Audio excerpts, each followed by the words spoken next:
Good to go. All right, so my name is Chris Prevatt. I'm a beef cattle and forage economist here at the Range Cattle REC. I've been here for 7 years, and today I have J.K. Yarborough with me from Orange County. He's a county extension agent. And so one of the common topics that we run through with producers is on getting their cow-calf operations started. So today we've started to prepare a presentation on, so you want to start a business. Some of the common things that we discuss with producers on some of those common things that as we're getting started with the business, we want to make sure we hit these variables and to help them succeed in the long run. As we start thinking about businesses, typically within 5 years, 70% of them will have closed their doors. So we want to make sure that we've set ourselves up on a path that's viable for us in the long run. So you want to start a business. So we're going to go through 8 steps that are kind of key for us to think about for us to remain viable long term. My first step is always develop a written plan. I work with a lot of producers. We talk back and forth. They'll share with me an idea. Some of them are really good ideas. The first question I have, do you have it written down somewhere? Send it to me. Let me look over it. 99% of them aren't written down. They're ideas, they're dreams if they're not written down on a sheet of paper. So the first thing I go through with producers is we got to get it written down on a sheet of paper. And then we can revise it from there. But so develop a written plan. This is the starting point for our business. Is a written plan. I don't need a business plan. I don't need 25, 50 pages. For me, it's just grab a sheet of paper. Just start writing, start drawing, whatever we need to do for our business. So whenever we start working through some of these business ideas, the one we're going to talk, the conceptually we're going to go through today is a cow-calf operation. Here in Florida. So I grab a sheet of paper, 2 pages front and back. You may have 2 or 4 pages, something like that. I just start going through it, and whether it's a design of something, whether we're talking about some economics in it in terms of a profit equation or something like that, I just go to writing. Another thing is whenever we're sharing this to gather feedback, I want to be convinced within 2 pages that this is something that we need to evaluate further. So our written plan, it's just kind of our step 1 for us in terms of developing and implementing our business. JK, you got anything to add on that first one there?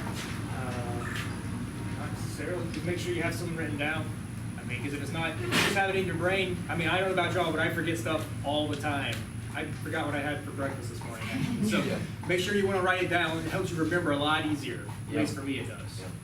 So, and 2 days ago, I couldn't sleep at night. I came up with this idea. I had to get up and I had to get up and I had to go write it down. And I was drawing on the dry erase board yesterday with JK. What was the idea? Tell me what that idea was. Okay. So, I worked about 250 head of cattle this past weekend with my parents. I was just trying to figure out how we were going to make it easier.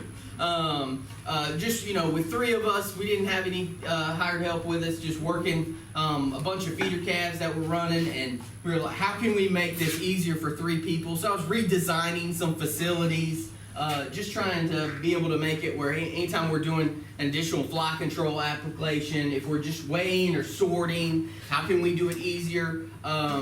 So we rebuilt facilities probably 5 years ago, and I'm still making modifications to those facilities. So AKA Chris had a dream of the ultimate cow pen. Yeah, so I was redesigning a very expensive cow pen that I've already built. So I was like, well, when we expand and get bigger, this is the next facilities that we're gonna be implementing. So number 2, so we've developed this written plan. Step 1, obviously, this is the beginning. We got to now refine our idea. We've got to work through it. We want to gather feedback from others. I think a lot of times we don't share enough with other entrepreneurs, other business people. Everyone's going to see their operation differently. We're not really so worried about someone stealing our idea because they're going to have something slightly different that they're going to want to do. If I look at, any cow-calf operation in Florida, they have so little in common from one another, whether we're talking about pregnancy percentage when the calving season is, the type of forages and resources that they have on their property. They're so diverse and so different based on their management. So we've got our idea, we're just refining it, we're gathering feedback from others. Based on our idea, why do we want to start this business? Is it a personal why? Is it a personal why in terms of, why do I love cattle? I want to get up every single morning and go work some cattle, moving them around, providing them with some feed and some supplement, check for mineral and water. That's my personal why. And then I have to take it and make sure that there's a marketplace why. So I'm thinking about it in terms of, do I personally, am I committed to this business on a personal basis? But also, is there a marketplace for whatever my idea is generated here? And so whenever we're gathering feedback from others, we're revising that plan. We're rewriting this written plan or this written statement that we got from number one. So those are our first two steps. Now, the third step, this is my favorite step. We're getting into the economics. So in terms of, for me, economics, it's, there's so many things out here, right? Ranch Call RC, they're fun, playing with the cows, looking at, pregnancy percentages in the cow pens. We may be talking about some of the wildlife that's out here on our ranches. But if the economics doesn't work, there's going to be some heartburn and some headaches. So in terms of conducting market research, one, I want to start looking at economics. Is there an opportunity for me? I want to gather information. I want to continue to evaluate some of the numbers. I always say know your numbers in terms of budgeting, writing some numbers down, evaluating whether what that potential opportunity for us is. Whenever we're conducting market research, what separates two businesses from one another? In terms of separates them, in terms of profit potential, it's having a competitive advantage and being able to really expand it and really solidify your place in that marketplace by having that competitive advantage. What are some competitive advantages? Sometimes across Florida, there access to some really cheap feedstuffs via contracts. Maybe it's the relationships that you've developed that allow you to get some leased land. But having the competitive advantage that separates you from your competition over here is very, very important. While we work with our neighbors, we're friendly with our neighbors, but they're still at the end of the day, we're trying to help one another. But we know that if we're producing a similar product, they're also our competition. So those are just things for us to recognize. Now, we always want our market research to be data driven.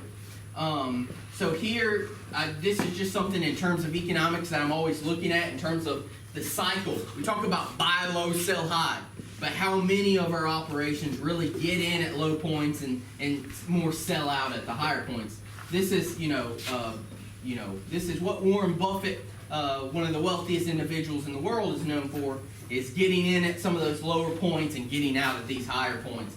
So I didn't put the labels on here, but this is 2010. We were at a low price in 2010 in terms of this cattle market. We rode this market up in terms of a high. Back here 2014, or first half 2015, we fell off a cliff during the second half of 2015 through 2016. We hit a low down here in 2016. We kind of played around through just some movement in terms of cattle prices. But we're looking forward now. We got another bull market ahead of us in terms of cattle prices, just based on some economic fundamentals for us in terms of the market research that we've done here.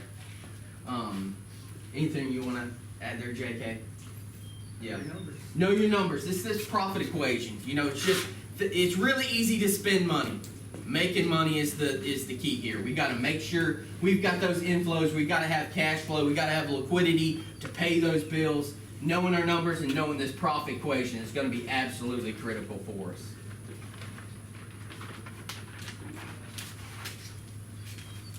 So who's our target customers? Thinking about who we're trying to sell our product to. You know, whenever we're talking about the cow-calf business, you know, we're selling most likely to, you know, that next phase of the production cycle. So we're typically selling to either an order buyer or a stocker operator, someone that's taking, you know, 550-pound calves and taking them to 900 pounds. So knowing our target customers, who we're marketing to, knowing what their needs are. JK, let's add needs to the list. What are those? What are our customers' needs? That's going to be absolutely critical for us to understand. For the cow-calf operator, you know, what are they looking for? Are they looking for, you know, medium, large feeder calves? Are they looking for, you know, colors? Typically very important based on some of the breeds that they're bringing into the Midwest, or if they're going into the Southern Plains.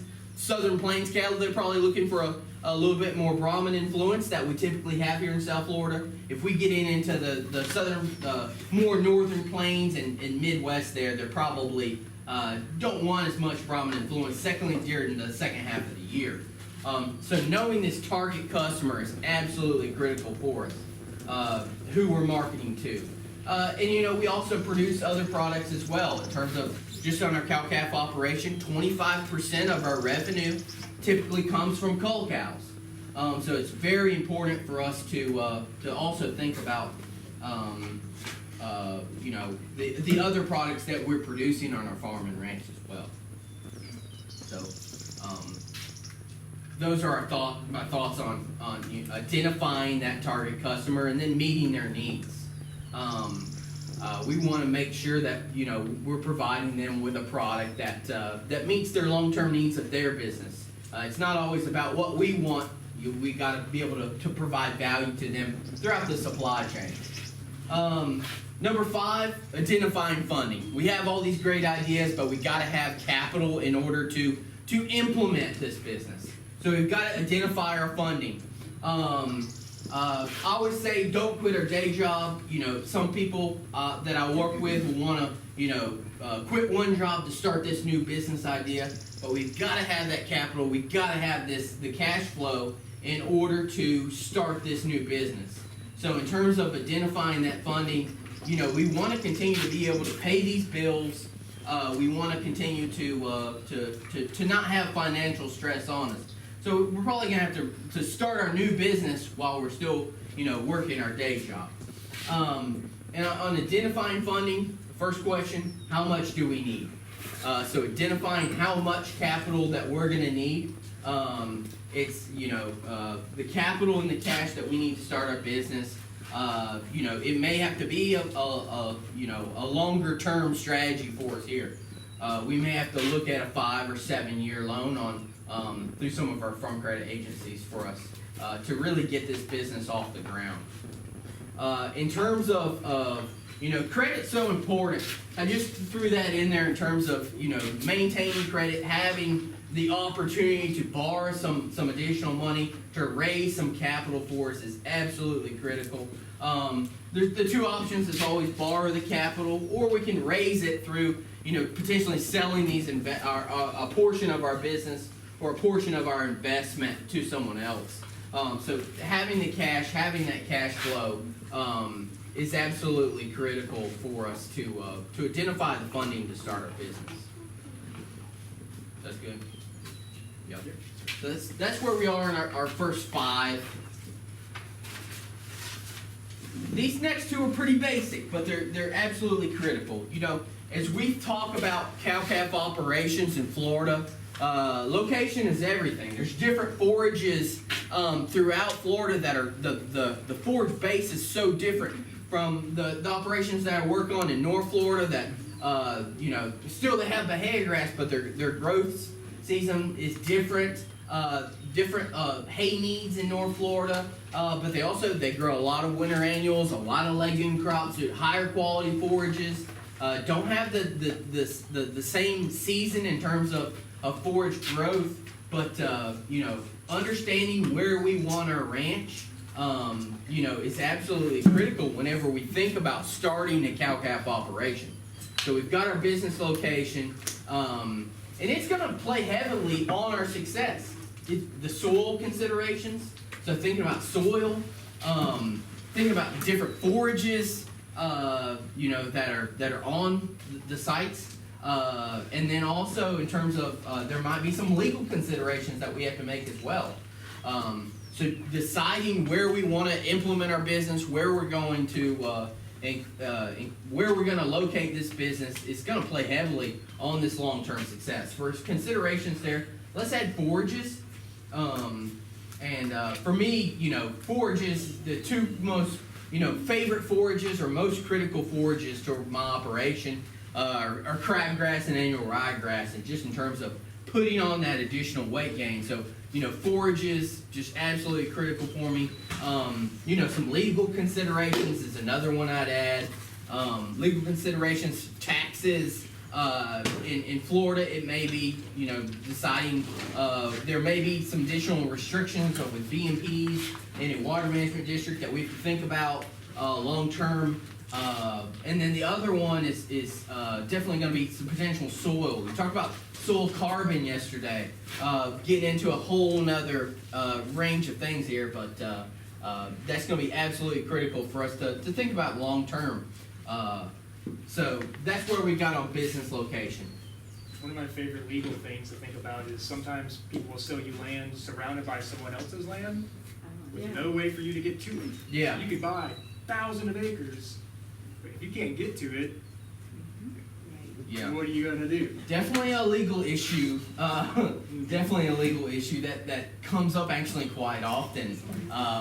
And that's not one that we are able to solve for.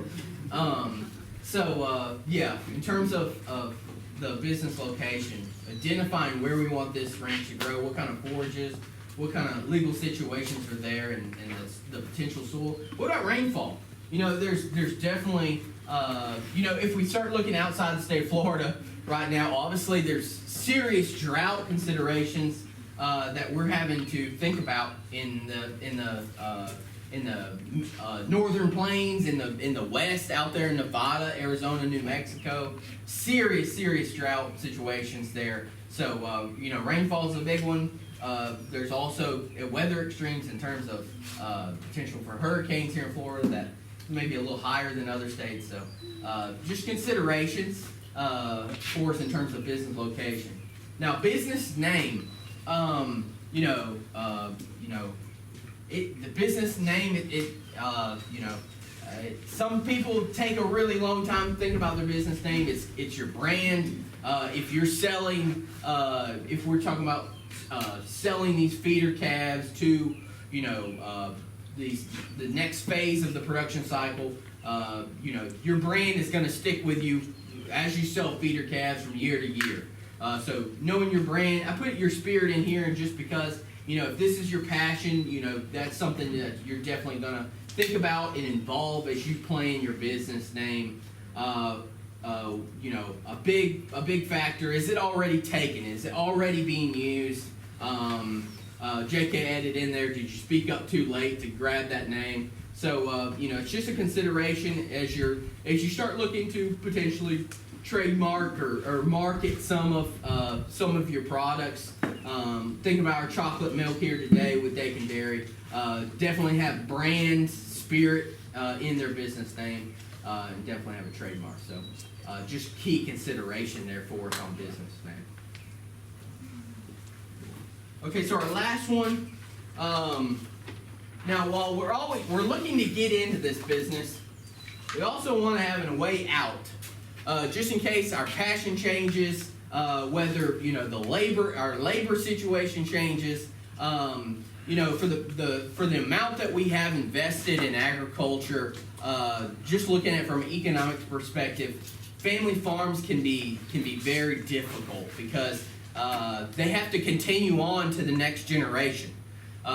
So whenever we think about how much we have invested, we've got to also have a way out in case that next generation doesn't want to continue on with the farm.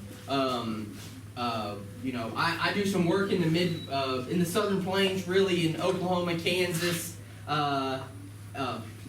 In Oklahoma and Kansas, and what we typically, not typically, but what happens sometimes is some weather events, some black ice. I have met a lot of individuals that have had to step up to the place because of death in the family.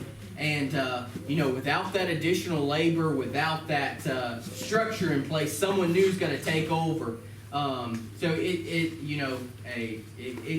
an exit strategy can be really, really important for us. So if things don't go as planned, think about 2020. Think of the shutdowns, how that affected businesses. I think about it just in terms of restaurants. Over 100,000 restaurants are not in existence today that were in business in January 2020. So for me, in terms of economists, that's a lot of restaurants that aren't selling beef. So that's what I'm thinking about when I'm thinking about those. But if things don't go as planned, we've got to have a way to get out. One of the big concepts on beef right now is the potential for plant-based proteins and a meat tax in terms of climate legislation. There's several proposals on that have, for the last 15 years, but they keep coming up, and those are things that have been voted down, but they're out there, and we have to continue to be thinking about those. So we got to have an exit strategy just in case.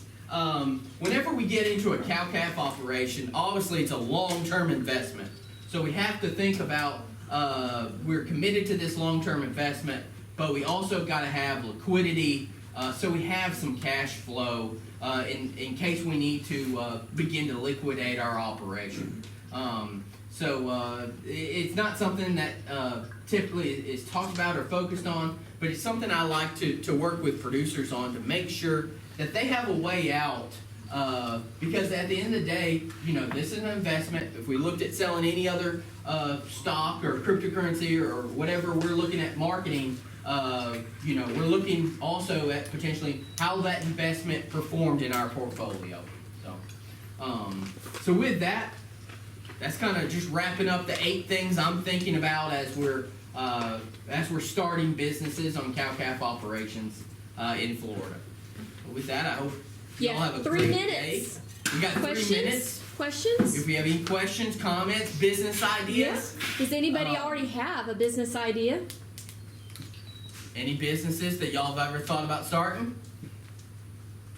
Sometimes you gotta start small, but we grows. What you got? Starting a smoothie booth. A smoothie booth. Absolutely. Those are actually, I've been seeing them grow. They're growing. So I mean, you're on the right idea right there. Definitely. Any others? Look, Andrea, you got one? You got a business idea? A bakery. Oh. Bakery. Yeah. Bakery, huh? Yeah, bakery. I Pies, gotcha. cakes. What you got one? You got a petting zoo.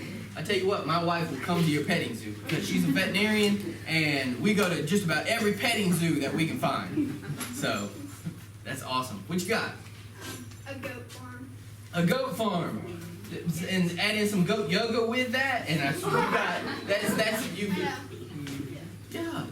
That's a big thing now. Wow. That's a big thing. That's like $60 an hour to play with the goat yoga. Yeah. So Cool. huge success. Yeah. Yes, ma'am. And to go along with hers, I want to make lotion out of goat's milk, so me and you guys need to talk. Yeah. Yep. This is up. That's a lease. We got a lease making these connections today. Yeah, that's good. And that's the way it works, right, Chris? Absolutely. Yeah. And that's competitive advantage, Yes, sir. Real estate. You're getting in this real estate market. Making some of these flips right now. I like it. Thinking about the cash flow and liquidity. I like it. That's awesome. What are some of the names you would name your businesses? Talk about business name and how important it is. Y'all have any idea what you would name your business? What you got? A petting zoo. A petting zoo. I got you.